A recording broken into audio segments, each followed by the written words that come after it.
Hello everyone, welcome to the family of Gyanam. And आज हम लोग आपके मास्टर कैडर के लिए आगे की टॉपिक्स को कवर करेंगे। आई होप आप सब ठीक होंगे, खुश होंगे और आपकी तैयारी बहुत ज़बरदस्त चल रही होगी।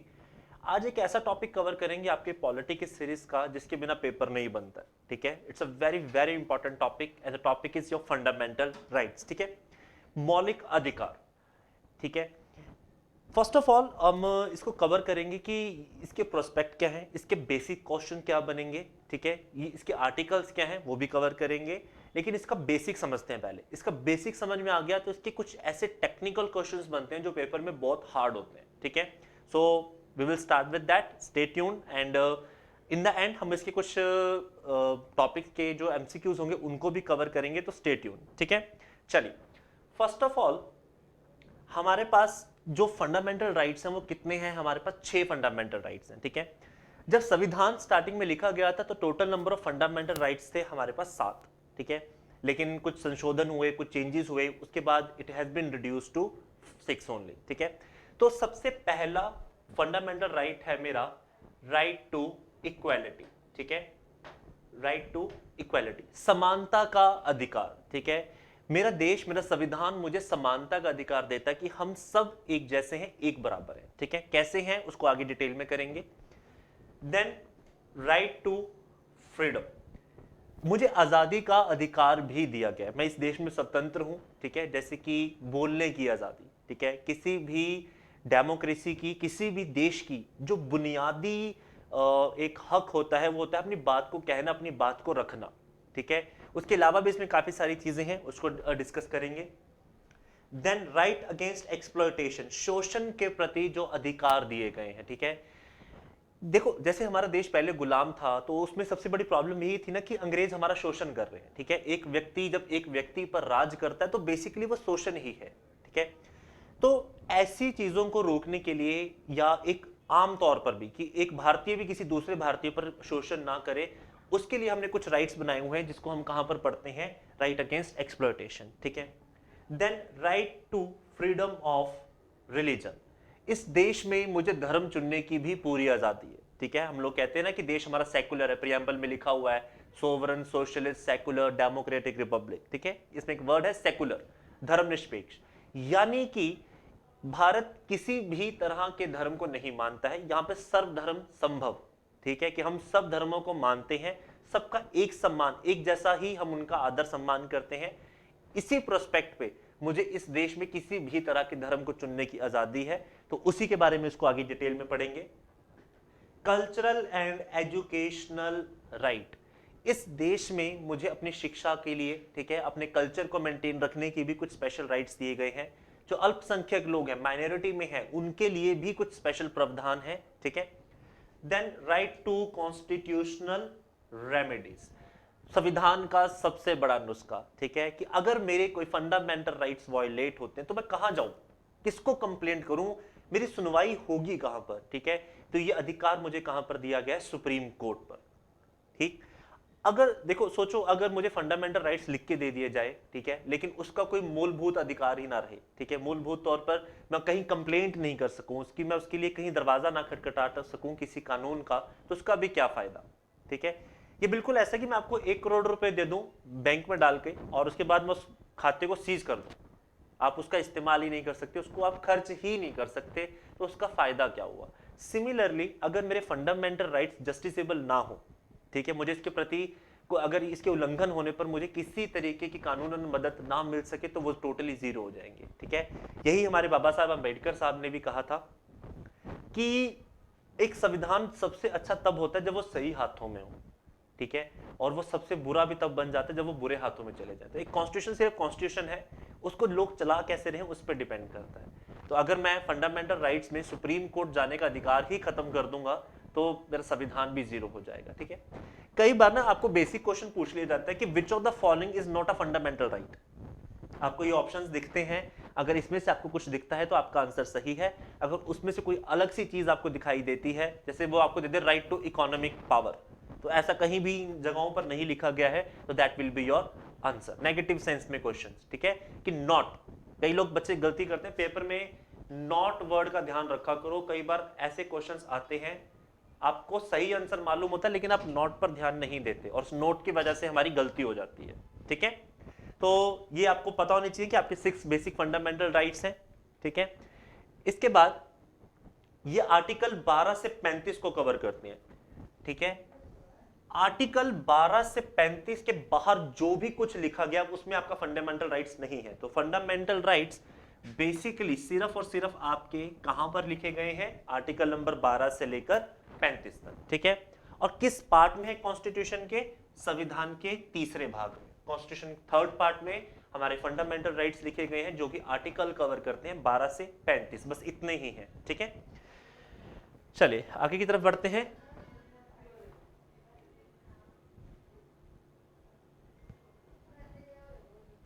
Nature of fundamental rights. ठीक है, कि संविधान में जो हमें फंडामेंटल राइट्स दिए गए इनका स्वभाव कैसे, ये किस तरीके से चलते हैं। ठीक है, ये बहुत इंपॉर्टेंट, ध्यान समझिएगा। इसी के बेसिस पर हमें पता लगता है कि हमारे फंडामेंटल राइट्स कितने पावरफुल हैं। ठीक है, सबसे पहले नॉट एब्सोल्यूट बट क्वालिफाइड, ये एब्सोल्यूट नहीं है। ठीक है, जैसे कि अगर मुझे स्वतंत्रता दी गई है बोलने की, ठीक है, कि मैं अपनी बात को रख सकता हूं, लेकिन इसका मतलब ये नहीं है कि मैं अपनी बात करते हुए अभद्र भाषा का इस्तेमाल करूं, कुछ ऐसे शब्दों का इस्तेमाल करूं जो सामाजिक तौर पर सही नहीं है। ठीक है, तो वही चीज है कि मैं आपको बोल सकता हूं, लेकिन क्या बोल सकता हूं वो बहुत इंपॉर्टेंट है। इसीलिए ये एब्सोल्यूट नहीं है। एब्सोल्यूट होता तो मैं कुछ भी बोल देता, ये एब्सोल्यूट नहीं है। ठीक है, इसीलिए इसको क्या कहा जाता है कि ये क्वालिफाइड है, आपको अधिकार दिया गया लेकिन कुछ हद तक, उसके बाद उसकी लिमिटेशंस है, उसके बाद आप नहीं जा सकते। ठीक है, secondary justiciable, this is what I was talking about earlier, कि अगर मुझे जस्टिस ही ना मिले उसके उल्लंघन होने पर तो वो जीरो है, तो ये जस्टिसेबल है। ठीक है, defended and guaranteed bye supreme court. अब जस्टिसेबल है तो किसके थ्रू है, सुप्रीम कोर्ट के थ्रू है। यानी कि अगर मेरा कोई फंडामेंटल राइट वायलेट होता है तो मुझे पावर दी गई है, मैं डायरेक्टली कहां जा सकता हूं, सुप्रीम कोर्ट। ठीक है, फर्दर नॉट सैक्रोसेंट और permanent, very important point. Sacrosanct का वैसे मतलब होता है पवित्र। ठीक है, पवित्रता मतलब संस्कार, ऐसे संस्कार जो जन्म जन्मांतरों से चले आ रहे होते हैं। ठीक है, जैसे हम पैर छूते हैं अपने माता पिता के, हमारे माता पिता अपने माता पिता के, तो एक सीक्वेंस है जो हम फॉलो कर रहे हैं और आगे भी चलता रहेगा। ठीक है, तो अगर मुझसे फंडामेंटल राइट्स को देखना तो ये सैक्रोसेंट्स नहीं होंगे। ठीक है, ये परमानेंट नहीं है, इसमें चेंजेस किए जा सकते हैं। अगर मुझे आज लगता है कि कोई ऐसा कानून जो फंडामेंटल राइट में लिखा गया है जिसे चेंज कर देना चाहिए, वक्त की डिमांड है, इसको कर देना चाहिए, अगर मैं उसे करने की उसे पावर होगी तभी तो उसमें सुधार होगा ना, तभी तो संविधान अच्छा बनेगा कि उसमें इसकी खामियों को हम दूर कर सकें। इसीलिए कहा जाता है कि आपके फंडामेंटल राइट्स परमानेंट नहीं होते हैं, सैक्रोसेंट्स नहीं है। ठीक है, further can be suspended during emergency. Again ये परमानेंट तो है ही नहीं, इसलिए अगर देश में कोई आपातकालीन स्थिति बनी हुई है, इमरजेंसी है, तो मैं इसे सस्पेंड भी कर सकता हूं।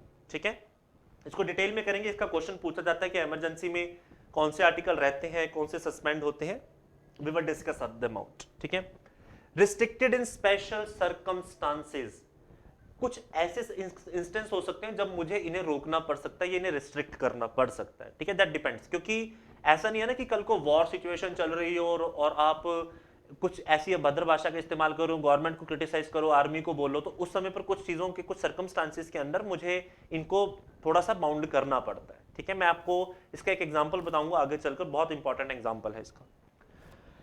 Few are only available to citizens and some are available to foreign also. ठीक है, फॉरेनर्स को भी, ऐसा नहीं है कि सिर्फ हमारे देश के नागरिकों को ही कुछ मूलभूत अधिकार दिए गए हैं। जो लोग भारत बाहर से यहाँ आते हैं, टूरिज्म के लिए आते हैं या किसी काम के लिए आते हैं, कुछ समय के लिए यहाँ रहते हैं, उन्हें भी कुछ बेसिक अधिकार दिए गए हैं। ठीक है, जैसे रिलीजन का है, कोई कैथोलिक या कोई जूइश पर्सन अगर इंडिया में आके रहता है बाहर से, अमेरिका से या किसी और मुल्क से, तो ऐसा तो नहीं है ना कि मैं उसको यहाँ पे आके कह दूं नहीं भाई अब तुम चर्च नहीं जाके पूजा कर सकते, या आप जूइश हो तो अपनी मान्यताओं को नहीं मान सकते, ऐसा कुछ नहीं है, वो रहेगा उसके पास। ठीक है, तो कुछ बेसिक चीजें हैं जो हमेशा रहती हैं, लेकिन ये मुझे मेरे फंडामेंटल राइट्स का नेचर बताती हैं। और उनको ध्यान सुनना कि बस स्टेटमेंट बेस्ड क्वेश्चंस पूछे जाते हैं नेचर में से, अगर आपको स्टेटमेंट का मीनिंग नहीं समझ में आएगा तो आप फंस जाओगे। तो वेरी इंपॉर्टेंट कि हमें बहुत बेसिक माइन्यूटली से संविधान के सब फंडामेंटल राइट्स का नेचर क्लियर होना चाहिए, ताकि अगर कोई स्टेटमेंट बेस्ड क्वेश्चन पूछा जा सके तो हम इसकी बुनियाद पर उसको सॉर्ट आउट कर लें। ठीक है, चलिए आगे की तरफ चलते हैं।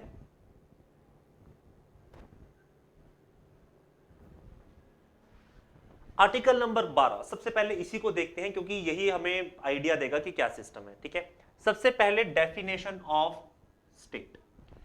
नॉर्मली जब हम स्टेट वर्ड का यूज करते हैं तो हमें लगता है हम किसी राज्य की बात कर रहे हैं, पंजाब, हिमाचल, हरियाणा, तमिलनाडु, गुजरात, मध्य प्रदेश, है ना। कई बार हमें ऐसा ही लगता है कि हम सिर्फ स्टेट की बात कर रहे हैं। ठीक है, लेकिन संविधान में ना इस शब्द का बहुत बड़ा मीनिंग है। It has a very wide explanation. ऐसा नहीं है कि बहुत छोटा सा शब्द है तो छोटी सी जगह में यूज हुआ और कहानी खत्म, नहीं। इसको पढ़ते हैं कि किस लेवल पर है ये। ठीक है, सबसे पहले government and parliament of India, Bharat सरकार और भारत का सांसद स्टेट की डेफिनेशन में आता है। ठीक है, दूसरा government and legislature of state, similarly राज्य सरकारें और राज्य की जो विधानसभा है, विधान परिषद है, वो भी इसके अंदर हमारी काउंट होगी। ठीक है, all local self governing authorities, municipal corporation, panchayat, ठीक है, ऐसे डिपार्टमेंट जो गवर्नमेंट के थ्रू रन हो रहे हैं वो भी इसी में काउंट होंगे। ठीक है, other authorities, statutory and non statutory authorities, कुछ ऐसी अथॉरिटीज हैं जो संविधान या संविधान के बाहर बनाई जाती हैं जिसमें गवर्नमेंट का रोल रहता है, वो भी इंक्लूडेड है। तो बहुत ध्यान से देखिए, हमने बहुत वाइडर मीनिंग में एक्सप्लेन किया है इसको, कि एक तो सबसे पहले भारत, पूरा भारत अगर उसको सरकार के तौर पर देखा जाता है, पार्लियामेंट को देखा जाता है, तो वो स्टेट की डेफिनेशन में आते हैं। ठीक है, ऐसे सेंट्रल गवर्नमेंट आ रही है, ऐसे डिस्ट्रिक्ट लेवल पर हमारी जो म्युनिसिपल कॉर्पोरेशंस हैं, आपकी नगर निगम, नगर पालिका, नगर परिषद, आपकी पंचायतें, ये भी इसी डिपार्टमेंट में आ रही हैं। ऐसी अथॉरिटीज जो कि आपकी स्टैट्यूटरी और नॉन स्टैट्यूटरी डिपार्टमेंट से चल रही हैं, वो भी इंक्लूड होंगी। ठीक है, and the foremost important, anybody working as an instrument of the state, यानी कि ऊपर वाले किसी भी डिपार्टमेंट से अगर उसका लेना देना है, जिसे सरकार ही रेगुलेट कर रही हो, वो भी स्टेट की डेफिनेशन में आएंगे। इन शॉर्ट मैं आपको बहुत छोटे मुद्दे बताता हूं, ऐसा कुछ भी जिसमें गवर्नमेंट का रोल हो वो स्टेट की डेफिनेशन में आ जाता है। तो देखो कितने बड़े मीनिंग से शुरू किया हमने इसको, हमने इंडिया से शुरू किया कि सरकार, सांसद, फिर उसको हम कम करते जा रहे हैं कि वो राज्य तक सीमित है, फिर उसको हम करते हैं म्युनिसिपल कॉर्पोरेशन, लोकल बॉडीज तक, फिर हम इसको इतना छोटा ले जाते हैं कि हम ये कहते हैं कि अगर गवर्नमेंट का कहीं पर भी कुछ रोल है तो वो आपकी स्टेट की डेफिनेशन में आ जाएगा। बहुत बड़ा मीनिंग है। ठीक है, इसको मैं यूज करूंगा अभी, जैसे कि आप आगे डिटेल में पढ़ेंगे, वहां पर लिखा होगा कि the state shall not discriminate. ठीक है, तो अब याद रखना कि जब मैं उस वर्ड को लिख रहा हूं कि स्टेट शैल नॉट डिस्क्रिमिनेट, कि स्टेट किसी तरीके का भेदभाव नहीं कर सकती, तो किस तरीके से नहीं, उसमें स्टेट किस किस के बारे में बात हो रही है, ये चारों उस समय स्टेट की डेफिनेशन में आ रहे होंगे। ठीक है, आई होप आपको क्लियर हुआ होगा।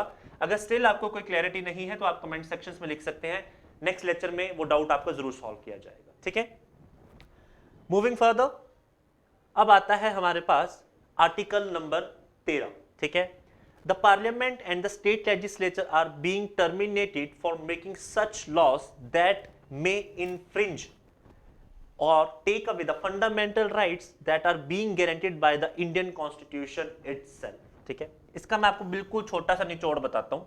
ठीक है, हमें एज इट इज डेफिनेशंस याद करने की जरूरत नहीं है। सिंपल कंसेप्ट ये है कि अगर सेंट्रल गवर्नमेंट या स्टेट गवर्नमेंट कोई भी ऐसा कानून बना देती है जो आपके फंडामेंटल राइट को वायलेट कर दे, तो सुप्रीम कोर्ट कहती है, कॉन्स्टिट्यूशन खुद कहता है कि वो अपने आप में नल एंड वॉइड है। पॉइंट क्लियर हो रहा है क्लास? कि अगर कुछ भी एक कानून बनाया जाता है जिसमें ऐसा होता है कि वो स्टेट, जिसमें आपके फंडामेंटल राइट्स का सिस्टम खराब हो जाए, ठीक है, बेसिक चीज है, वो बेसिक सिस्टम ही खत्म हो जाए आपका। ठीक है, जैसे कि मैं आज कह देता हूं कि जो भारत रत्न अवार्डी है, ठीक है, उनको कल से एक खून माफ है। ठीक है, ये एग्जांपल लेते हैं इसका, ये लॉ पास हो गया। अब मेरा तो आर्टिकल नंबर 14 कहता है इक्वालिटी बिफोर लॉ, कानून के लिए तो सबके सब बराबर है, चाहे किसी ने भारत रत्न जीता हो, चाहे किसी ने ओलंपिक मेडल जीता हो। लेकिन अगर ऐसे कानून पास हो जाता है, सपोज करो, तो कॉन्स्टिट्यूशन खुद कहता है कि वो फंडामेंटल राइट के अगेंस्ट है, तो वो अपने आप ही नल एंड वॉइड हो जाएगा। पॉइंट क्लियर हुआ क्लास? ये इसका मीनिंग था, ये इसका सिस्टम है। ठीक है, और आर्टिकल 13 एक सबसे इंपॉर्टेंट चीज देता है मुझे, जो कि इसको हम क्या बोलते हैं, जुडिशियल रिव्यू। देखो इस शब्द का मीनिंग क्या है, जैसे मैं अभी आपको बोल रहा था एग्जांपल जो मैंने दिया आपको कि उस कॉन्स्टिट्यूशन उसको अपने आप ही कह देगा कि यार ये गलत है, ये बन ही नहीं सकता क्योंकि फंडामेंटल राइट के अगेंस्ट जा रहा है। तो देखा जाए तो जुडिशियल रिव्यू करने का मतलब दोबारा से उसको देखना और परखना। तो जुडिशरी यानी कानून के तौर पर उसको एक बार दोबारा से देखा जाएगा यार ये कानूनन ठीक है या नहीं है। तो आर्टिकल 13 हमें जुडिशियल रिव्यू की पावर देती है। इंपॉर्टेंट है, कई बार क्वेश्चन पूछा भी जाता है कि which of the following articles gives us the power to have judicial review. आगे भी करवाएंगे, अभी सबसे पहले इसी आर्टिकल को सुनिए कि आर्टिकल नंबर 13 आपको जुडिशियल रिव्यू की पावर देता है। ठीक है, कि अगर कोई भी लॉ आपके फंडामेंटल राइट को आपसे ले रहा है तो वो अपने आप में ही नल एंड वॉइड हो जाएगा, कॉन्स्टिट्यूशन उसे अपने आप ही क्या कह देगी कि उसका स्टेटस नहीं है। ठीक है क्लास, चलिए आगे की तरफ चलते हैं। आई होप आपको यहां तक क्लियर होगा।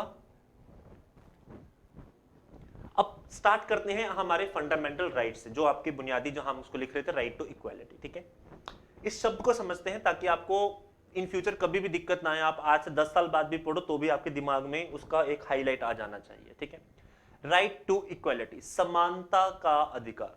ठीक है, इसका मतलब ये है कि मेरा देश चाहता है कि इस देश के सब लोग बराबर रहे, समान रहे, एक जैसे रहे, किसी को कोई स्पेशल ट्रीटमेंट नहीं होना चाहिए। ठीक है, वी ऑल आर इक्वल। ठीक है, अब वो इक्वालिटी कैसे आएगी उसको देखते हैं। ठीक है, सबसे पहला और सबसे फोरमोस्ट सबसे इंपॉर्टेंट है equality before law and equal protection of law. इसको दो हिस्सों में पढ़ेंगे। ठीक है, सबसे पहले है इक्वालिटी बिफोर लॉ, कानून के लिए सबके सब बराबर है।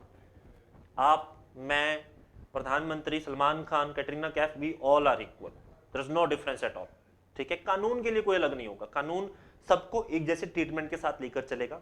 Further equal protection of law, इसको डिटेल में पढ़ते हैं ताकि आपको और समझ में आए। ठीक है, सबसे पहले the rule mention in preamble and article 14। ठीक है, प्रियम्बल भी मेरे इक्वालिटी की बात करता है। ठीक है, उसमें लिखा हुआ इक्वालिटी ऑफ जस्टिस एंड सारा कुछ है। ठीक है, तो इक्वालिटी प्रियम्बल से आती है आपकी। ठीक है, अब देखते हैं इक्वालिटी बिफोर लॉ और इक्वल प्रोटेक्शन ऑफ लॉ में क्या डिफरेंस है थोड़ा सा। ठीक है, ये कई बार पेपर में आता है, थोड़ा सा अगर पेपर आपका टफ हो जाए, एग्जामिनर का मूड है कि वो चाहता है कि आप क्वेश्चन अटेम्प्ट ना करो तो वो आपको यहां तक खींच देगा। ठीक है, तो समझो इसको ध्यान से, एक बार समझ लोगे तो आप पेपर में इसको कर जाओगे। ठीक है, सबसे पहले इक्वालिटी बिफोर लॉ का हिसाब किताब हमने कहां से लिया, ब्रिटिश ओरिजिन। ठीक है, ब्रिटिश सिस्टम ऑफ लॉ में इसका कंसेप्ट था कि कानून सबके लिए एक जैसा है। ठीक है, इसी में हमने अमेरिकन कंसेप्ट को भी जोड़ दिया, इक्वल प्रोटेक्शन ऑफ लॉ। ठीक है, absence of any special privileges, कोई जैसे मैंने आपको बोला कि आप, मैं, कैटरीना कैफ, विक्की कौशल, सलमान खान सब एक कैटेगरी में है, कोई दिक्कत नहीं है, किसी को कोई स्पेशल ट्रीटमेंट नहीं दिया जाएगा। Similarly equality of treatment under equal circumstances, कैसी सिचुएशन में क्राइम कमिट हुआ है, क्या उसमें सब बराबर थे, आपने मर्डर किया, मैंने मर्डर किया, सेम प्रोसेस था, तो इक्वल ट्रीटमेंट होगा। ठीक है, कोई ऐसा वो नहीं है कि भाई इसने तो लड़की है, इसने मर्डर किया तो उसको छोड़ देते हैं या she will be have a little less punishment, नहीं ऐसा कुछ नहीं है, इक्वल सबको बराबर लेके चलेंगे। Equal subjection of all person to the ordinary law. ठीक है, लेकिन वहां कहता है like should be treated alike, थोड़ा सा डिफरेंस हो जाता है इस प्रोस्पेक्ट से। इसे हम नेगेटिव कंसेप्ट पे देखते हैं, इसे हम किस में देखते हैं, पॉजिटिव अप्रोच में। ठीक है, कि नेगेटिव अप्रोच थोड़ा सा इसलिए कह दिया जाता है कि कहीं ना कहीं ऐसा लगता है कि यार सिस्टम फिक्स है, इसमें अब जो हो गया, अब इसमें चेंजेस नहीं है। लेकिन इक्वल प्रोटेक्शन ऑफ लॉ के अंदर कहीं ना कहीं हमें थोड़ा सा इसको ध्यान से सुनना, वैसे अभी प्रावधान प्रॉपर नहीं है लेकिन कई बार इसको किया जा चुका है। हम कई बार इसमें ड्यू प्रोसेस ऑफ लॉ की बात कर लेते हैं, तभी इसको हमने कहा कि ये पॉजिटिव अप्रोच है। ड्यू प्रोसेस ऑफ लॉ यानी कि अगर संविधान में, कानून में कहीं कुछ लिखा नहीं गया है तो अगर कोई नए सिरे से आपको कोई ऐसा केस दिखता है तो आप उसको भी मद्देनजर रखते हुए सजाओं का प्रावधान तैयार कीजिए। ऐसा नहीं है कि हम लोगों ने जो लिखा है उसी को कर लिया, नहीं, थोड़ा बहुत आगे पीछे जाने की कोशिश कीजिए ताकि हम बेटर जजमेंट के साथ आ सकें। ठीक है, चलिए आगे की तरफ चलते हैं।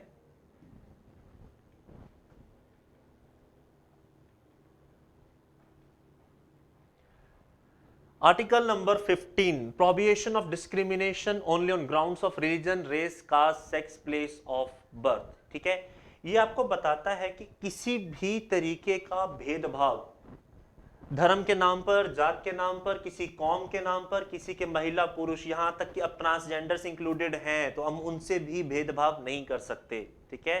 पहले बहुत होता था लेकिन अब नहीं है। अब they are all open to the all types of societical rights, और ये देना भी चाहिए, ठीक है। It's totally about being human, सिर्फ इंसानियत की बात है, महिला और पुरुषों की बात नहीं रह गई है, ठीक है। Transgenders are also the human beings, we all deserves कि हम उन्हें भी वही इज्जत दें, उसी नजरिए से देखें जैसे हम बाकी सबको देखते हैं, ठीक है। तो अब इनको भी इंक्लूड किया गया है प्लेस ऑफ बर्थ, यानी आप जिस जगह पर पैदा हुए हो उसका भी कोई भेदभाव नहीं होगा, ठीक है। देखो अब समानता की बात है, जब सब इक्वल हो जाए तो इन चीजों को तो मतलब ही नहीं बनता ना कि मैं किसी को कह दूं कि यार ये तो हिंदू है ये ज्यादा सुपीरियर होगा, या हिंदू है ये कम सुपीरियर होगा, सिख सुपीरियर है या मुस्लिम सुपीरियर है या कोई इंफीरियर है। कोई तुक नहीं बनता, कोई सेंस नहीं बनती इस बात की, ठीक है। वी ऑल आर इक्वल, अपना अपना पोटेंशियल हम जस्टिफाई करते हैं, वो बात अलग है, बट किसी तरीके का भेदभाव इस हिसाब से आपका मान्य नहीं है, स्टेट नहीं करेगा आपके साथ, ठीक है। प्राइवेट की जिम्मेदारी नहीं ले रहे हम अभी, हालांकि उसको भी गवर्नमेंट रेगुलेट करती है अलग तरीके से, ठीक है, लेकिन स्टेट गवर्नमेंट आपके साथ किसी तरीके का भेदभाव इस मामले में नहीं करेगी, ठीक है। जैसे कि विद रिगार्ड टू दिस, यानी access of shops, public restaurants, hotels, public entertainment यानी थिएटर वगैरह, पानी भरने कुएं के लिए टैंक्स, ठीक है, रोड्स, पब्लिक रिजॉर्ट्स, हम लोगों ने देखा ना, हम लोग जाते हैं, ऐसा तो नहीं ना किसी ने आपको हाईवे यूज करने से मना कर दिया हो भाई कि नहीं आप किसी छोटी जात से हो या बड़ी जात से हो, ठीक है, या फिर आप किसी और रिलीजन से हो, या आप यहाँ पैदा हुए वहां पैदा हुए तो आप ये सड़क यूज नहीं कर सकते, है ना। ऐसा पॉसिबल तो नहीं है ना। हम हर तरह के रेलवे को भी यूज करते हैं, ट्रांसपोर्ट को भी यूज करते हैं, we are free to use each and everything that has been given to us by the government, ठीक है। किसी की पब्लिक प्रॉपर्टी की बात नहीं होगी, ये ध्यान रखना। कल को तुम कहो कि अंबानी जी के घर में जाके बैठ के मैच देखना है एंटीला के अंदर, तो वो नहीं है, उनकी पब्लिक उनकी प्राइवेट प्रॉपर्टी है, ठीक है। गवर्नमेंट में आप जहां जाइए, जो सोर्सेज आपको दिए गए हैं वो आपके पूरे हैं, ठीक है, उसमें कोई भेदभाव नहीं होगा, ठीक है। Moving further, nothing in this article shall prevent the state from making any special provisions for women and children। यहां सुनिएगा, देखो कई बार ना हम लगे लगता है कि यार औरतों को ज्यादा राइट्स दिए जाते हैं या बच्चों के लिए कुछ ज्यादा चेंजेस किए जा सकते हैं, ये करने जरूरी होते हैं, ठीक है।